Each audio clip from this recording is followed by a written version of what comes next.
بسم الله الرحمن الرحيم السلام عليكم ورحمة الله وبركاته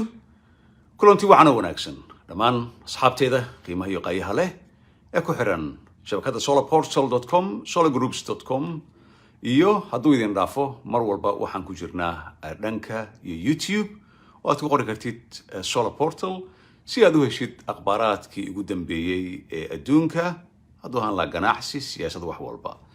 marka barnaamijkan sii qaybiyo waa barnaamij aad u xiiso badan meel walba oo aad joogtaan waxaan idin leeyahay Ramadaan Kariim ayaan idin leeyahay Ramadaankii 10kii ugu dambeeyay ayaan ku dhex jirnaa ma sha Allah xalay waxaan ku jiray oo dad badan oo dhalinyaro u badan yihiin aan kula jiray dhanka iyo Clubhouse-ka qofkii iPhone haysta waa isticmaali karaa laakiin xogaa dadka Android-ka isticmaala dib ayuu ku yahay sida awgeed dad badan ayaa fariimo ii soo diray oo solarportal@gmail.com igu soo diray iyagoo leh waxaan doonaynaa barnaamijkii xalay aad ka hadashay 2 saac bar ayuu socday barnaamijka waxa daadihinay dhalinyaro aan asxaab hoosanahay oo arrimahan aad u xiiseeya oo Abu Ras iyo la yiraahdo Awkombe marka halkan waxaan u soo galay isbedel aad weyn ayaa ku dhacay cryptocurrency-ga iyo dadka xiiseeya marka barnaamijka waxaad ku dhufataan share ama sii qaybiyo san uga hadalno dad badan ayaan fahansanayn marar badan aan ku soo xilcirinay laakiin inta badan waxaan sameeyaa YouTube-ka Solar Portal ayaan soo geliyaa marka hatta haddii Google-ka aad ku qortid ama YouTube-ka Solar Portal Bitcoin oo kale aad ku qortid waxa ku soo baxay 10 kala duwan marka aad ayaa looga macaashay ayaa laga faa'iiday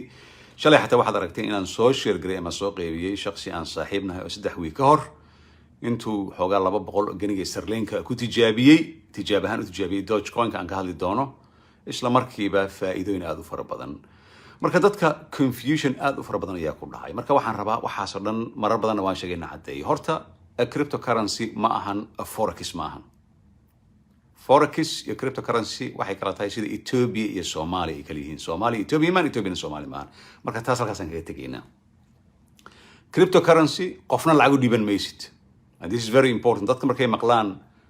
waxyaabo lagu shaqeysto ama lacag laga sameeyo markiiba qalbigooda waxa ku soo dhaca dhacii faraha badnaa ee ka dhacay Muqdisho iyo wadanka oo dhan ka dhacay oo dhanka forex-ka aad ogeydeen marka kan cidna lacag u dhiban maysid cidna kugu shaqeyn maysid shirkad ma ahan cid aad la xiriiraysa ma jirto waa cryptocurrency hawada ku jirto virtual ah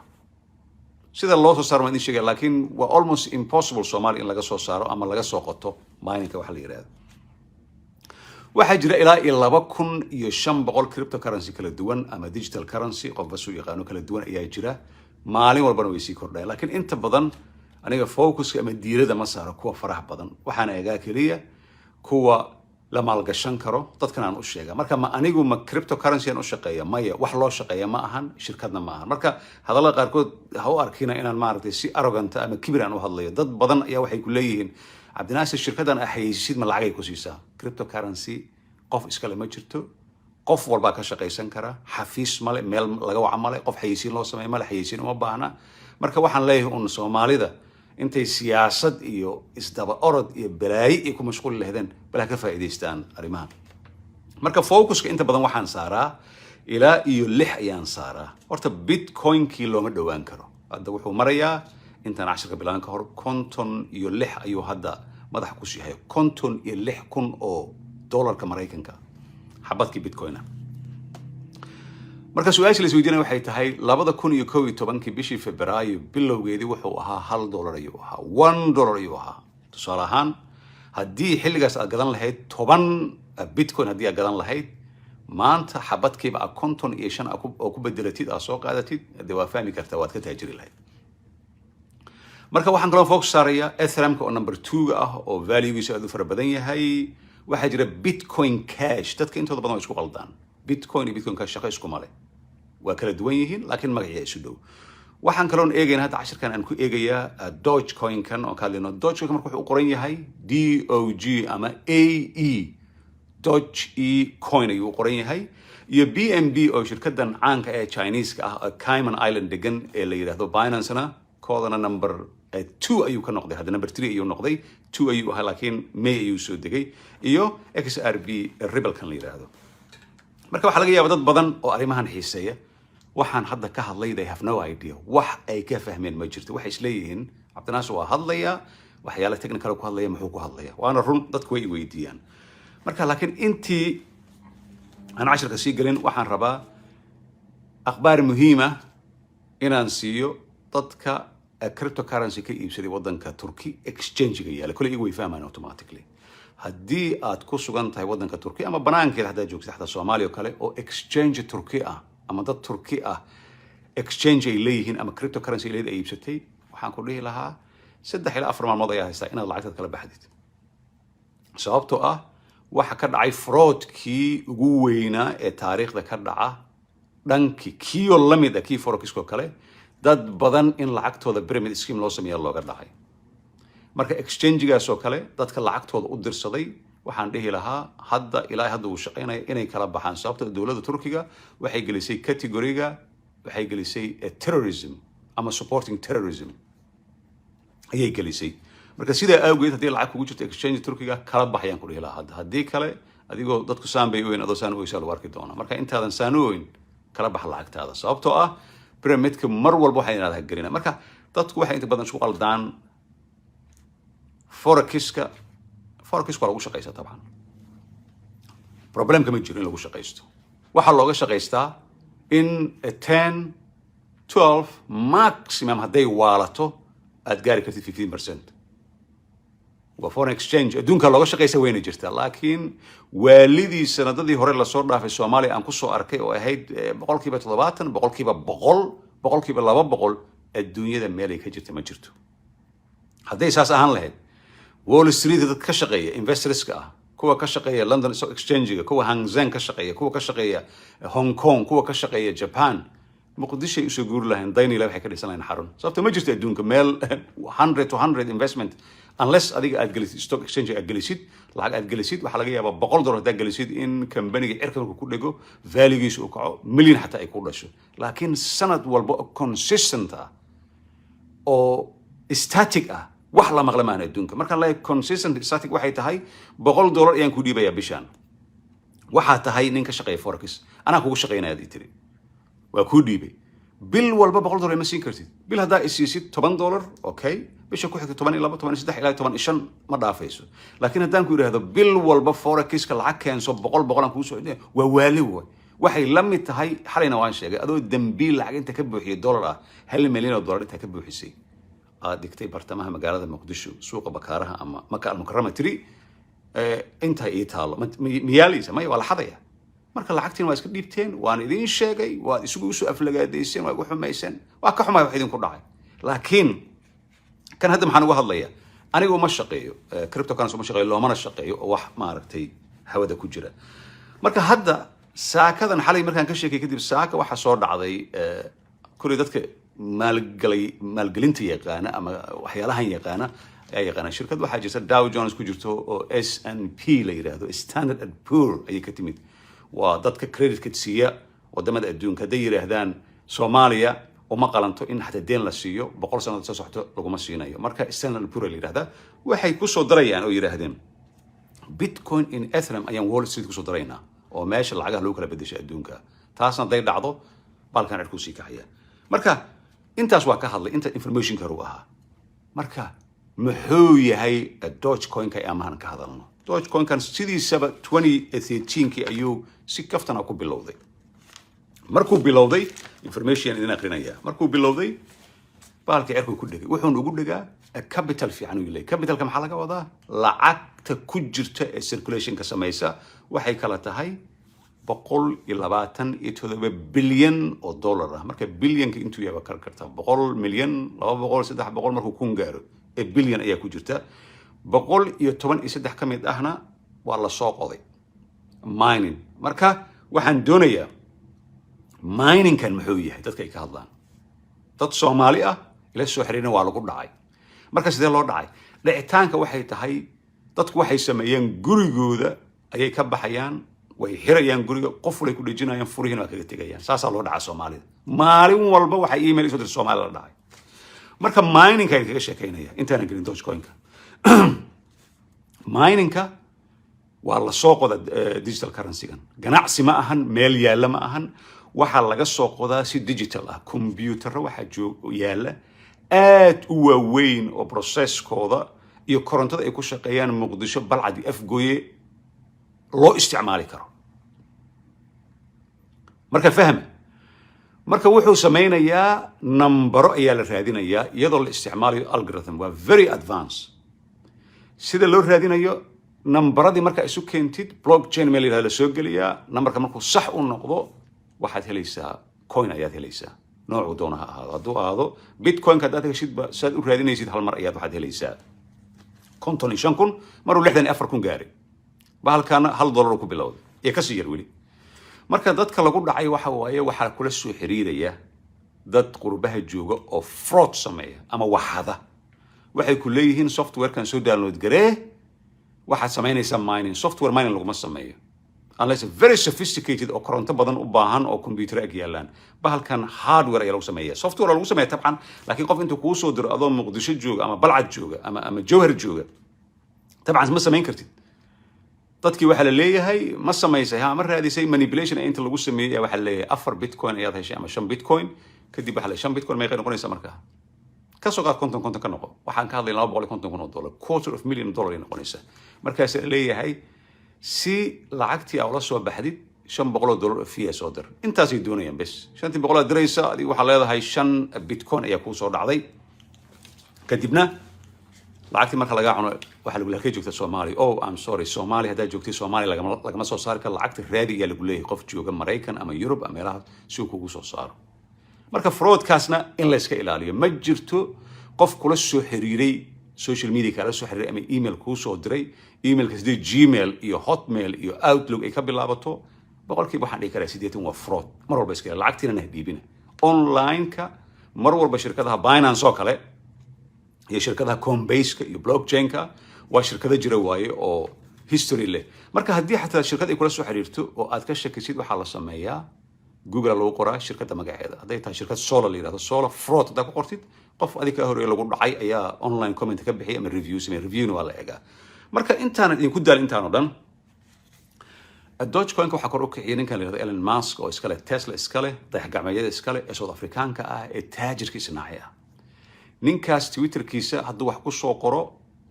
hore iska bedelaysa bahashan xalay ilaa imaanta waxa ku kordhay lacag aad u badan marka dhalinyarada waxaan idhaahdaa Dogecoin-ka sideen aniga u maalgashtaa maxaan sameeyaa su'aalaha ugu badan la soo weydiiyay marka ka faa'iideyso ugu horreyn waxaan sameeyay videoska habka loo furto Coinbase-ka marka Coinbase-ka aan ka hadlayo Binance waa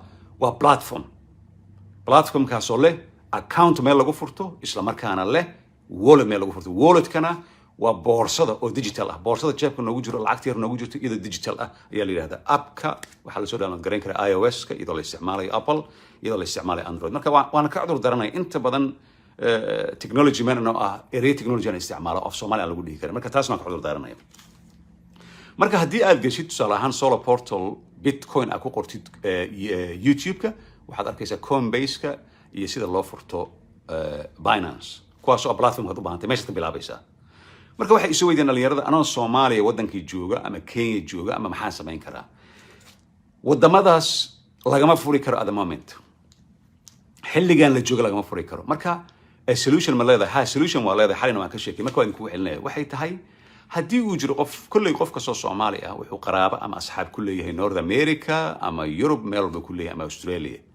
qofkaas waxa kala wareegi maayo waxaad u baahan tahay kaliya inaad tirahdid saaxiibka oo meel jooga saaxiib waxaan doonayaa inaan account meesha aan ka furto halkan informationkaas fur username and password marka qofkaas ma la wareegi karaa maya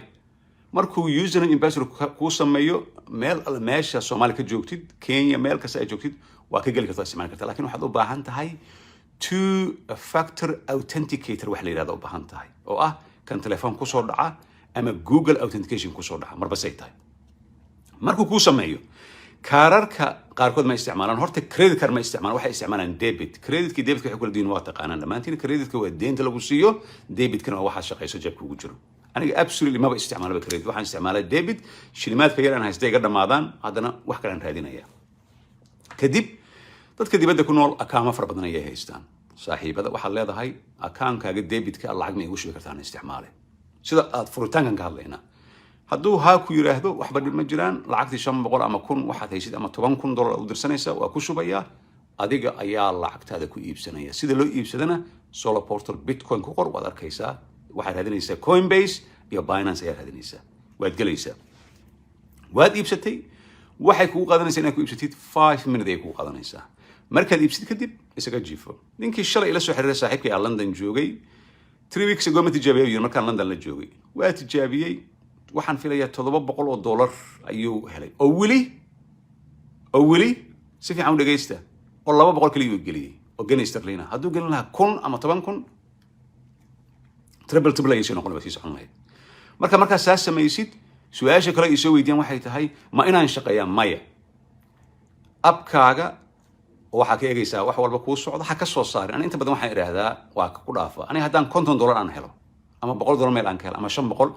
ama Doge-ka ama waxaan ku fiiriyaa kaas dadkana recommendation aan ku sameeyay kamana shalayno weli ma arkin aniga marka personally qof yiri cryptocurrency ayaan ku qasaaray sababtoo ah aniga haddii 2011kii $1 aan ku gatay bitcoin oo 64,000 markuu gaaray hoos u soo dhacay oo soo gaaray 20,000 ma qasaarin sababtoo ah aniga $1 aan ku gatay lafay weli way ii yaalaan marka logigaas ayaa la isticmaalaa oo looga fikiraa dhanka iyo cryptocurrency-ga tan kale erey aad u muhiim ayaa jira oo haddii aad galaysid cryptocurrency waa volatile waxa laga wadaa marketka ay la socotaa Elon Musk Twitter uu diray erkay ku dhageysay hadda wuxuu ku darsamay plus 37% ayuu ku darsamay oo sanadkan kaliya 14% ayuu kor u kacay Doge marka bitcoin oo 54,000 maraysa hadda ma iibsan kartid qof iibsan kara male anaga ma iibsan karno laakiin Doge-kan haddii $100 oo aad ku iibsatid 100 xaba aad ku iibsatid within 3 months less than 3 months in ka yar 5 bilood 6 bilood hal sano kadib waad soo xasuusanaysaa dadkan intooda badan ima soo xasuustaan aniga lacag kaama rabo umana shaqeeyo laakiin waxaad dhihi doontaa Cabdinaasir thank you ayaa dhihi doontaa dad badan ayaa thank you soo dhahay intaas aniga habiga dhigta lacag iyo amaan iyo balaay waxaas I don't do that marka contactigayga aniga waan sii wadayaa waa solarportal@gmail.com qofkii doonaya informationka laakiin inta badan su'aalo la soo weydiiyay meesha ku jiraan aniga social media Facebook Messenger horta waaba xirayba absolutely qof dadku waxaan rabaa inaysan ii arkin inaan ka jawaabin Facebook Messenger-ka aniga waa iga xiran yahay marka qofkii raba inuu la soo xiriiro solarportal@gmail.com su'aal aan soo dhigay meesha inaan ka jawaabo necessary ma ahan waqti uma hayo marka waxaa kaloo jira lacagtii waad iibsan kartaa waadna gadi kartaa cash ana u soo qaadan kartaa hadda xalay waxaan ogaaday in cash point la keenay Nairobi oo cryptocurrency ah qaarkood inta aan ku hayo meel walba oo visa sign ay ku qoran tahay waa ku iibsan kartaa hoteelada hadday ahaan lahaayeen diyaaradaha coffee Starbucks coffee looga cabaa oo meel walba ay ku taalo oo looga isticmaala marka lacagtaada waa tagi kartaa iyadoo lacagta local currency-ga marka cash point-iga ama ATM-ka caadiga ah ee ma aragtay ku yaala xaafadaha iyo bangiyada ku yaala kalama soo bixi kartid sababtoo ah ATM especially leeyihiin London horta aad u buuxay Birmingham iyo meelaha kale Nairobi waa la keenay Imaaraadka Abu Dhabi waa yaala meesha ugu badan ee balkan u yaalo waa magaalada caasimada South Korea ee Seoul oo isku wada dhagan yihiin kan caadiga ah halkan weelka kale intuu yaala marka waa dalbanaysa Coinbase-ka xalay ayaa soo bandhigay lama duubinayaan u maleynaa Coinbase-ka iyo waxaad ka dalbanaysaa ama Binance waxaad ka dalbanaysaa kaara ka dalbanaysaa marka lacagtaada la soo bixi kartaa ma ahan wax lacagtaada waa lagu shaqeynaa intay ku jirtaa bil ima ama bil baan sugaya ma ahan mushaar ma ahan waa wax adiga meesha gashatay oo dusha ka eegaysa waa kordhaysa hadda casharkan waxaan soo galay 4 o'clock waqtigay Soomaaliya tahay haddii $20 aan gelin lahaa Dogecoin intaan soo gelin markaan ka baxo I can guarantee you without any doubt in at least uu gaari lahaa $40 ilaa $45 uu gaari lahaa waxaasaan ka hadlayna marka haddii more uu yahay waa ka faa'iidaysaa marka dhalinyarada Soomaaliya joogto qaarkood lagu dhacay forex-ka iyo xoogaa ma fahansano siduu u shaqeeyo marka forex ma ahan cryptocurrency xafiis aad ka wacdid ma jirto marka shirkadaha sameeya sida hadda Binance oo kuwa ugu waaweyn adduunka Cayman Island meesha la yiraahdo for canshuur ahaan ayay meesha u joogaan canshuurta inay iska ilaaliyaan Chinese ayaa leh one of the best platform waxooda waa 1 to 1 Binance ku dhufanaysa hore kaaga shaqeynaya kaarkaad samaysanaysa dalbanaysa kuwa free fee oo fee aan laga qaadin ayaa jira kuwa fee ayaa jira asaantaas ay wataan wax kale uma baahna waa tegaysaa haddii maanta u baaxatid xataa cash pointyaasha bangiyada caadiga ah $10,000 kalama soo bixi karta laakiin kan waa kala soo bixi karta $10,000 sababtoo ah centralized male oo laga xukumo hadda bangigaaga maanta bangigaaga adiga aad leedahay maanta haddii aad tagtid lacag waxaad dhigi kartaa $10,000 berri u laabo kala soo bax waxay ku leeyihin gudaha soo gal foomkeen maxaad u samaysay inta bangi xataa kalama bixi kartid laakiin kaarkan $50,000 cash ah hadduu ku jiro kaarka markaas ku jiro kaarka iyo mashiinka waa kala soo bixi kartaa taas waay canshuurna lagama qaaday regulationka laakiin waxaan arkay meelaha qaarkood markaad ka isticmaashid bangiyadoo kale hadda haddii imaaraadka aad joogtid oo kale bangiga caadiga aad isticmaashid bangiga waxaa laga yaabaa exchange-ga inuu xoogaa charge kugu sameeyo laakiin ma jirto canshuur oo aniga ma arkin ilaa hadda canshuur oo bitcoin ama ribble laga qaato kan labaad ee ugu weyn haddii jeebkaada aad culus yahay dadka intooda badan dad iska masaakiin anagoo dhan lacag badan ma haysano laakiin jeebkaaga hadduu culus yahay oo lacag badan aad haysatid ribbleka gal ama ethereum gal bitcoin maba gaari kartid bitcoin hadda $55,000 oo cash qof qaadi kara male marka waxa kaloo loo isticmaali karaa tusaale ahaan haddii lacagtaas aad dhiibatid oo qof uu meesha intuu kaarku soo siiyo oo aad ku dalbatid waxaaga adigaa iskale markaan leeyahay Google Authenticator iyo two-factor authenticator hala isticmaalo ma ahan kaliya cryptocurrency in loo isticmaalayo waxaa loo isticmaalayaa social media oo dhan ma maqlaysid mar dambe Facebook iyo telefoonkiisaan iloobay ama iga lumay emailkiaan iloobay Snapchatkiaan iloobay Instagramaan iloobay habarkuulayaan iloobay mar dambe kugu dhex mayso two-factor authenticator ama Google 10 ayaan ka sameynaya insha Allah mar dhow Google Authenticator isticmaala mar dambe wax lagaa jabsanaa ka lumay ma jirto waa very sophisticated oo system Google ay sameeyeen ayaa kan waa idin soo bandhigaya marka qof walba wuxuu leeyahay inteen ka bilaaba waad bilaabi kartaa hadda barnaamijkan markuu dhamaado waxa ugu horeeya aad samaynaysa waxay tahay YouTube gal meesha research waxaad qortaa Solar Portal SOLA Portal Bitcoin lay ku qor casharada waxa ku soo baxaya Binance iyo Coinbase ay ku soo baxaya haddii maanta aad ka gadaal dhacdid lacag meel iska taala ku shaqeynayso arintan miningkana dadka lacagta looga dhaco oo software loo soo diro you cannot do هذا دولة إيران مقالة طهران ضدك مايننج كسمينا أو قضنا إلى بالكان قاب ديجيتال أي الله سوق قضاء وحل سي لو بلود إنه يحران سببته كورنتدي طهران أنت سو مليون أقفود يكونوا ليهين أيا كتم بلتي حمل ويسي سببته مشينة 24 hours ويشقينا يان هل كي مشين أو بروسيس أو زيون أو تربل بروسيس هو وين أدونك إياه كجرا oo haddii sidoo lagu day dhalaalay marka korontadooda kaliya in kugu sheegay ayaan anfacaynin maartay magaalooyinka waaweyn ee Soomaaliya dhan la isku xiray korontadooda ayaa keen marka mining horta iska ilow iibso doojkan gal ku kala ayaa jira 2500 nooc oo kala duwan ayaa jira marka macnaheedu ma ahan keen aada waxaad aada capitalkan ugu weyn capitalka inta lacag ay ku jirto Elon Musk horta wuxuu taabtaba dahab isu bedelan intan sano aan daba socday wax investment haday ahaato markuu yiraahdo baabuurka korontada dayax gacmeedkiisa stock wuxuu soo galiyo wax alla wuxuu sheego u yiraahdo today is good day to invest yiraahdo wala kasta hadda ka hor markii Soomaalida forecast lagu dhacay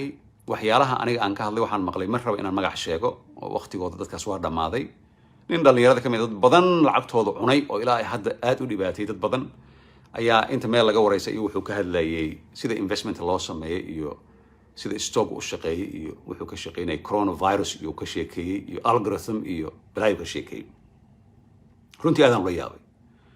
stock lacagta laga sameeyay millionska Soomaalidan ay ka sameyn karto oo hadda kor xataa waxaan Soomaaliya caasimadda ay ka furan Somali Stock Exchange wax yiraahdo si dadkuna iga faa'iideysan waxaan u ogaadaan ninkaas dhalinyarada wuxuu ka sheekeynay waxa ay nonsense bishii Maarso sanadkii hore waxaan ku soo qoray ilaa hadda Facebook-eedu ku jira qofkii raba hadda inuu wax mal gashto pharmaceutical-ka daawooyinka soo saar sababtaan u iri ma ahayn inaan dadka ka aqli badiyo ama aqli weynahay coronavirus soo baxay wixii pharmaceutical ah waa laga lacagaysay dadkii sameeyay maskahan la xirto ee corona laga xirto ikan baash gacanta lagu buufiyo millions ay ka sameeyeen xilligaasna isagu wuxuu lahaa travel and tourism hadii investment ay ku sameeysan ka waran waa waali waa diyaaradii adduunka ay xirmeen diyaaradihii baarkana ku wada jiraan marka stock hadii aad gashid uma baahan qof inaad u shaqeysid dad hadda xilligan 2021 inaad you don't need to work for anybody qof inaad u shaqeysid maahan businesska wuxuu u shaqeynayaa qaab ah bisha ugu horeysa waxa laga yaabaa inay wax ku soo galin caloosha la xirtaa gaaja ku qabanayso لكن بلوينك الدنباء كحجة you just counting your pennies إيه هذا الإنجليز تانوين كذا بعد حسابه يسا retire نقولنا يسا الدون كيس جوري يسا ما يصير تعتقيسا مركب حد خوف وشقينا يسا تصال أهان هدي ما أنت مشارك وفي عن ليك رتبان كنا ضرورة بشي كي imagine تبان كنا ضرورة دان أنا أنقول لها حمر أنا كشقي أما هرجيس أما كسماين العقد في عن سومها لكن العقد في عن ما تبان كنا دولار تبان كنا ضرورة بحيث العقد في عن هين سفي عن ودقيسته waad xisaabaysaa tobankaas kun intaan la gaarin waxaa leedahay eedaday halaasaan u diray adeerkay halaas kiradii halkaan ku bixiyay caruurtii iskuulkooda waa isku dhan tahay 20 kun haddii lagu sii xataa same things way you cannot save more money you make more problem laakiin kan wuxuu kaga duwan yahay mararka qaarkood waxaa ku soo gelaysa trust me lacag 2 sano aad isticmaali lahayd ayaa hal mar aad helaysaa ka dhaxelaysaa meeshaas marka dad ayaa isoo weydiiyay waa maxay faa'iidada ugu jirta shirkadda war shirkad ma jirto shirkad ma ahan waa cryptocurrency waa virtual hawada ku jirta bangiga Mareykanka ma xukuma kan China ma xukuma kan Imaaraadka ma xukuma marka eventually ma xiri doonaan dawladda haddii dollarka uu ka awood badnaado inay xiri doonaan way u badan tahay laakiin lama oga ma bari xirayaan ما بقول سنة حرين لما أقول لكن هذا واحد سوق قال Standard & Poor أو هذي سوق قالين أو شركة فاينانسية الدنيا وين دي سوق قالين وواحد ماركتي الله وفرحة مركو ماركت كأو أركو وحيالها سوق قال كروسي آذية إيلون ماسك تويتر وسوق قري لين investment سميستي وحو كسميه لعقولون $80 million يو كسميه within 3 hours وكسميه $80 million سديد إبر سديد كلمة 80 marka waxa laga baahan yahay diiwaangelinta dhibabka ugu badan ay kala kulmeen asxaabtii xalay ila soo xiriirtay waxay tahay marka verification la sameynayo marka hadda teknolojiyada casriga dhan waxay isticmaashaa apart from algorithm-ka oo ku dhisan waxay isticmaashaa wax la yiraahdo AI artificial intelligence ay isticmaashaa marka casharkii markaan sameynayay oo system-ka uu ila hadlayay oo lahaa madaxaaga saan ka dhig qof ma fadhiyo waa impossible hadda machine intelligent machine ayaa sameeya marka kan oo kala doosha aan ka hadlayna C++ ayaa lagu dhigay dhalinyarada taqaano oo IT-ga taqaano marka ku leeyahay madaxaaga sidaan dheh ama dhoola cadde ama indhaha sidaan suuqa markuu ku leeyahay wuxuu rabaa verification in ku sameeyo marka haddii kaas uu ku shaqeyn waayo dhalinyarada xalay isoo weytaan u sheegay hadduu ku shaqeyn waayo QR code-ka isticmaal adigoo QR waxay tahay baalka aqriyaha ah waa aqriya la yiraahdaa qof af Soomaali uu soo sheegay aqriya la yiraahdo kaas ayaa isticmaalaysaan si verification ku sameeyo marka verification haddii la sameeyo faa'iido ay leedahay waxaad dhihi kartaa Mareykan aan deganahay Minnesota ama California ama inta qof walaalka ah meesha degan oo kale aad u isticmaashid verification wuxuu leeyahay more money yaad gashan kartaa haddii kale kan wuxuu limit kaaga dhigay wuxuu ku leeyahay lacag u dhiganta 1000 ama 10,000 ka badan ma gelin kartid waayo more money aad gelisid more money aad ka samaynaysid marka verification marka sameynaysaan waxaad xulan kartaan QR code-ka haddii kale kan artificial intelligence-ga ah oo qof Chinese ayaa kula hadlaya hadduu ku yiraahdo maaragtay madaxaaga dhaqdhaqaaji machine learning-ka ayaa ku eegaya marka reer baadiyaha iska dhigin dad ayaaba waxay u arkeen inay funny tahay teeda kale su'aalaha badan la soo weydiiyay waxay yiraahdeen cryptocurrency ma xalaal ba mise waa xaraan waana su'aal taala aniga horta dadku waxaan ku waaniyaa dadka kaliya caadiga ma ahan lagaha maalgashta siyaasiyiinta qof walba waxaan dhahaa diinta haddii aadan aqoon fiican u lahayn ha ku dhiiqoon ha gelin waxa la yiraahdaa culimada ha la weydiiyo anigu ma dhageysanaya wadaad intuu soo istaagay meel oo aadeen aan yiraahdo cryptocurrency ma xalaal ba mise xaraan xaraan hadduu dhaha ma dhageysanaya wadaad waxaan dhageysanayaa wadaadka yiraahdo cryptocurrency ama waa xalaal ama waa xaraan oo marka ii fasiro say tahay ii fasiro waayo haddii qofku uu ku yiraahdo jaadku waa xaraan doofaarkuna waa xaraan does it mean marka qofkii doofaar cuna iyo qofkii jaad cuna isku mid waa logic-gaasaan isticmaala marka culimada inta badan aniga wadaad intuu meel soo fadhiisto black and white marba maba dhageysado wadaadada waxaan dhageystaa kuu micneeya kuu fasira wax walba kuu sheega kan waa sidaan xalaal ku tahay sidaan xaraan ku tahay marka dad badan ayaa waxay kala ka hadleen marka inta dhiiqa gali lahayd culimada la xiriir culimo badan ayaa jooga oo culimo bartay cilmiga maadiga bartay cilmiga diintana bartay waxa tusaale soo qorka Sheekh Usuuli oo kale oo aan saaxiib aan nahay oo maaragtay ma sha Allah waxa Sheekh Kishki oo kale oo labada culimo bartay dadkaas iyo culimada waaweyn la weydiiyo laakiin wadaad opinionated oo ra'yi wata weliga wax lama weydiiyo ra'yi ma diinta waa hal mar la qoray lama bedelin bible kama ahan marka diintana haddaadan aqoon ku lahayn dhiiqa lama gale waa la iska aamusaa waxa la yiraahdaa culimada la weydiiyo tan kale jirta waxay tahay dad ayaa isa weydiiyeen hadda kahor baana lagu dhacay reer Sweden iyo reer Norway one coin mid la yiraahdo oo Rajitova gabadhii la dhihi jiray oo Bulgarianka ahayd oo Soomaali boqolaal kun oo ka qaadatay dad dhalinyaro isticmaaleen tabcan oo la aamini karo waana maanta dad qaarkood maybe 10% dadka hadda ku jira halkan way aamini karaan haddaan iraahdo aan ku shaqaysano wejiga la isticmaalay xilligaas Kenya Sweden meel walba lacag badan laga soo urursaday waxaan bi iraahdaa lacagtaada haddii jeebkaaga ay ka baxdo ilaahay u naxariiska ilow qofna lacag ha u dhiibanin qof ku dhahay lacag soo dir haddaa aragtid you are the risk waayo wax record meesha ma yaalan wax legal ma yaalan meel ku raxid ma jirto marka xilligaas one coin-ka dhalinyarada soo weydiiyay tusaale ahaan oo u maleeyay bitcoin iyo one coin isku mid yihiin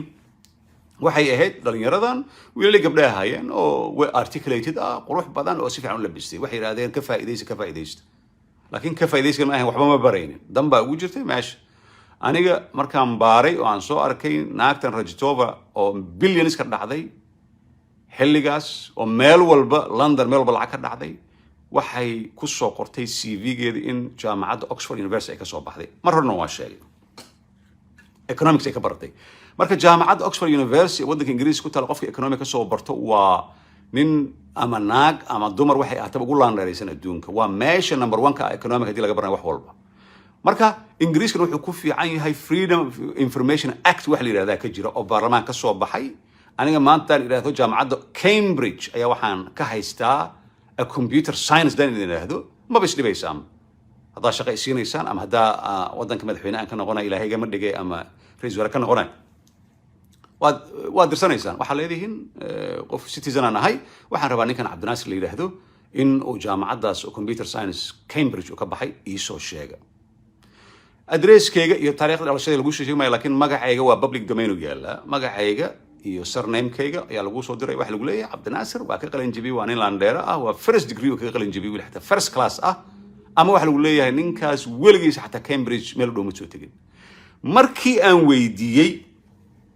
si fiican u dhageysa markii aan weydiiyay oo la yiri isla markiiba sawirkii aan soo qaaday dhalinyaradii waxaan ku soo qoray ilaa hadda waa ku jira 2018 dhamaadkiisa waxaan ku soo qoray malihiyaan dhahay wiilashan iyo gabdhahan Soomaaliyeed waa tuugo laakiin one coin kan ay wadaan iyo balaayadan live coin kan waxay ahaataba haddii lacag aad ku darsataan sidaan forex ku sheegay ka samraan iri maalintaas intaas kuna comment ka bixisay 90% mid i caaya mid reerkayga caaya mid maaragtay jalas baa tahay xaasid baa tahay inta tahay balaaya xataa waxa la yiri haddaan ku aragno madaxan waxaan kaaga dhufanayna budan kaaga dhufan la yiri aska qaata that's part of the business Facebook adiga qof ku jiro oo adan aqoon u lahayn oo ku soo caayay noloshada wax ka bedeli maayo waa iska sugay 2019 bishii October bartamaheeda iyadoo anoo magaalada London gaari ku dhex marayo oo mishaaxaya radio kali aan dhageyso waa BBC Radio 4 ayaa waxa ka soo gashay lacagtii ugu badnayd ee abid laga xado pyramid scheme kan ama ahraamtan laga xado oo gabar Rajitova marka la hadlay fariinaan qabtay kii screenshot ka soo qaatay warkii codkiisaan soo galay markaas title-ka waa taqaanaan I told you so aan ugu soo qoray markay dhahan caafi Soomaaliya taqaan Soomaaliya markii Ramadaan la gaaro caafi ku dhahayaan markii xaj u socdaan caafi ku dhahayaan laakiin it's part of the business qof aan aqoon u lahayn aniga personally noloshayda wax ka bedeli karo waxbana ma dhihi karo marka fraud waa jira fraudka laakiin ma ahan adigina isku sameynaysid tusaale ahaan haddii maanta Dogecoin aad sameysatid fraud intuu kaaga dhacaya marka qofa wuxuu yiri xalay haddii aan ku qasaro ma ka mas'uula well that's a fair point question aad u fiican waay waxaan yiri haddii aad ku faa'iidin haddaan ka mas'uulan ka noqonayaan yiri aqliga dadka qaarkood bal fiiri ninkaas haddii dadka aan u maalgeliyay hadda gabar magaceeda ma sheegayay oo reer London oo friends aan nahay oo qaraabana aan nahay ayaa 5 sano ka hor waxay tiri Cabdinaasir oo Bitcoin kan ibraadan ka hadashay walaalow xogaa lacag ma kuu soo dirsada waa qofkii ugu horeeyay ebed aan ka aqbalay gabadh waay ma aqoonin platformka waa soo dirtay gabadhii lacagtii intaan u galay Bitcoin-kii waa 5 years ago 5 years ago waxaan ka hadlayaa $1,750 ayuu joogonkii Bitcoin alaabteedan u diray waxaan iri two factor authenticator ku xiraan iri qof walay ku xiratay last year December markuu 20,000 gaar ani xataa panic ay ku dhacay waxaan iri war iska iibi bahalka meel fiican u gaar 20,000 u gaaray waan xasuustaa magaalada Garowe aan joogay gabadhii waxaan iri bahalka ka gaarsiiyey gadaan idhi iibiyaan idhi markii dambena waan fikray waxaan bal sugaan dhahay ilaa iyo next 24 hours gabadhii ma gadin waa ku joogtay markii haddana waxaa isla xirin London aan tagay aaday ii taqaanaa inay fiirsanaysaan jeclay $64,000 markuu gaaray ma gadaa hagadinaan idhi riski aan gelinay riskigaasoo ah at the end of the year dhamaadka sanadka ama ka hor $100,000 uu soo taabanaya videogana kama saarayo YouTube ku jiraya marka waxaan ka hadlayaa ninka isoo weydiiyey su'aasha ah aniga gabadhan hadda ma dhihi kara abaayo bahalkii 55,000 ayuu marayaa waa faa'iido kala baraysi ma dhihi kara ma dhihi karo haddii iyada $1,700 ay bitcoin-ki ay ku qarash garaysay uu ka hoos maro ma dhihi karta lacagteedii ii soo celi adaa recommendation maya the logic ma ahan aqliga inuu shaqeeyo raba ani ma u shaqeeyo ani maxaa kan soo fadhiisay ma lacag baan ka sameynaya maya waxaan leeyahay dadka loo sheegay dad badan ayaa ka faa'iiday by the way xalay kaliya intaas qofooda clubhouse soo gashay ma ahan inaan isku amaanay aniga waa duty aan sameynay marka intaan barnaamij ka bixin marka inta ugu muhiimsan ayaan hadda idin sheegay si fiican u dhageysta marka dhagaha si fiican u fura dhammaantiin samaysta in aadan su'aal soo weydiinin Binance ama Coinbase wili waxa la Binance meeshuu ka yahay finance F ka yahay Binance B ka dhiga Binance aad ku qoraysaa markaad qortid waxa kuu soo baxay buy and sell waxaad diyaarsanaysaa debit card-kaaga haddii Soomaaliya iyo Kenya meelahan kale oo aan laga diiwaan gelin karin ay joogtidna sida hore ugu sheegay qof dibadda jooga la xiriiraysaa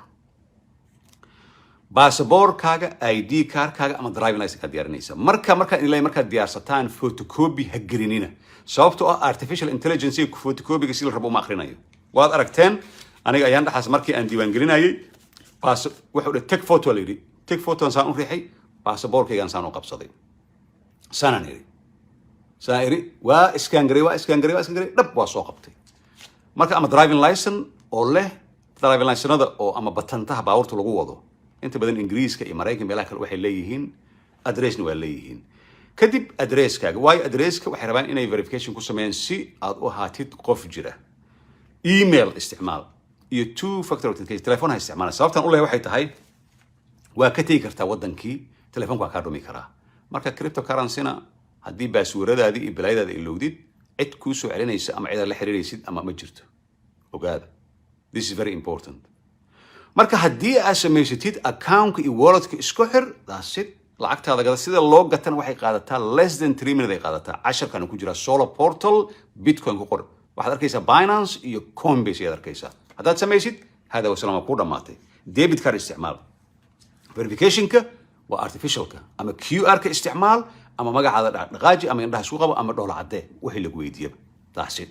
Binance haddaad samaysid waa kan marka waxaan kuu sheegayaa ramadaanka waxaa ka dhiman dhowr maalmood bishan hadda soo bilaabin 5 waxa kaliya idinka codsanaya axsaanka idinka doonaya waxay tahay 5 June ama 5 July 2 bilood kadib message ii soo dir solar portal ama comment mail ka bixi waxaad ahdaa igu mention garee Cabdinaasir waa furtay thank you bes soo dheh jazakallah wax kale uma baahni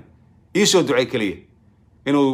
madaxweyne Soomaali iyo wasiir iyo xildhibaan Ilaahay igu soo ducay bes intaas marka clubhouse kan soo galeynaa inta badan aan ku jirnaa kana waan soo gelayaa laakiin muhiimaddu waxay tahay solar portal waxaan soo gelinaa 10 badan aniga dhihi my share subscribe waxaas aniga I don't do share subscribe ma sameyn cryptocurrency-ga waa lagu shaqaystaa waa laga lacagaystaa nolol raaxalad ku noolaan kartaa marqaatiyaal noolaa jira heblow kuma dhahay marka haddii lacag badan ay kuu soo dhacdo ay kuu timaado ha noqonin sida kuwa madowga gaangistirada ah oo doolarada intay saan isu laxaan yo saan yiraahdo wiilal Soomaaliyan ku arkay this is the worst disgusting shilinka dahaysi qof aan haysanin humble ayaa la iska dhigaa waxaaga hoos la gastaa waxa qof adiga ku sadaqayn kartid waa la sadaqaystaa waxa qof aad ku aamini kartid waa lagu aaminaa laakiin ina meel aad soo fadhiisatid oo dollar asaan ka siisid iyo waa daciifnimada ugu weyn way taasna sameyn recommendation-kayga Dogecoin gal kuwa kale waa qaali kan gal 2,500 ayaa jirta oo kala duwan laakiin kan ayaa recommend kugu sameynaya platformka isticmaalashidna Coinbase iyo Binance ha noqdo wixii akhbaar ahna waxaan isticmaalnaa info@solargroups.com solargroups.com-na waa shabakada ugu weyn ee IT-ga iyo laga barto ingiriiska laga barto laakiin solarportal@gmail.com haddii su'aal aan kaga jawaabin halkan waayo qof kasta uma jawaabi karo tan kale Facebook absolutely ma isticmaalno Facebook ma isticmaalno marka waa idinka cudurdaarnay Ramadaan Kariim afurkii ayaa soo carfaya dhammaantiin waa idin salaamaya aadan u mahadsantihiin wixii ra'yi ahaan iga duwan solarportal@gmail.com wixii igu ra'yi ahna mar walba waa kaas waa idin salaamaya anigoo ah macalin cabdinaasir ismaaciil intaan hawada kulmi doono waxaan idin leeyahay billahi tawfiiq wassalaamu calaykum waraxmatullahi wabarakaatu soomaaliya ha noolaato